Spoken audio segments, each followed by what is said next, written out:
खरं पाहायला गेलं तर महाराष्ट्रामध्ये मराठा आणि मुस्लिम हे छत्रपती शिवाजी महाराजांचे मावळे आहेत आणि मुस्लिम समाजाने आजपर्यंत मराठा समाजाला मोठा भाऊ म्हणून त्याचं त्याच्या कार्यक्रमात पुढाकार घेऊन त्यांचं स्वागत केलं आहे आणि त्यांच्या प्रत्येक मागणीला पाठिंबा दिला आहे।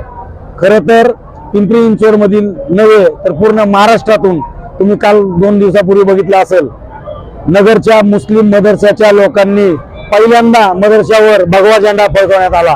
मराठा समाजाला पाठिंबा कुठल्या पद्धतीने देता येईल, भगवा झेंडा मदरशावर फडकवणे हे सगळ्यात मोठं त्याचं चिन्ह होतं। तुम्ही बघितलं असेल, आज आम्ही जोपर्यंत मराठा समाजाला त्यांच्या हक्काचं आणि त्यांच्या अधिकाराचं जे आरक्षण भेटत नाही तोपर्यंत मुस्लिम समाज प्रत्येक मराठा बांधवाच्या सुखदुःखात आणि शेवटपर्यंत तुमची मराठा बांधवांची साथ देण्यासाठी खंबीरपणे उभा आहे। त्यासाठी आम्ही त्यांचं स्वागत करण्यासाठी आपल्या थेरगावमध्ये आम्ही इथे राहत असताना मराठा बांधव मुस्लिम बांधव सर्व एकत्र राहतो।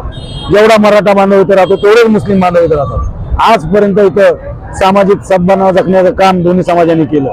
त्यामुळे आपलं एक कर्तव्य म्हणून आम्ही मुस्लिम समाजाने मराठा बांधवांचं स्वागत, त्यांना त्यांची फ्रूट वाटप असा, पाण्याची व्यवस्था, त्यांना औषध गोळ्याची व्यवस्था, हे आमचं एक स्वतःचं म्हणजे कर्तव्य समजून आम्ही त्यांची व्यवस्था केली आहे। धन्यवाद।